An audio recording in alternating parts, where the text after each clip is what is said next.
In this tutorial, I'm going to show you how to find hundreds of Photopea templates that you can use for yourself. Now, what you want to do is come over to here.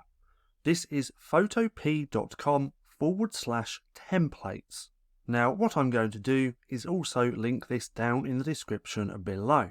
Now, if we look over here on the left-hand side, there's lots of different templates in lots of different categories. There's mockups, mobile and web, print, product, social media, YouTube, Instagram, Facebook, and many more. If we look up here at the top, we can filter by hot, new, top, or also search for a template just here. Now, once that you've found a template that you want to use, you simply want to click on that template. It's then going to pull it up like this. We can then click on there again, and that template is fully customizable.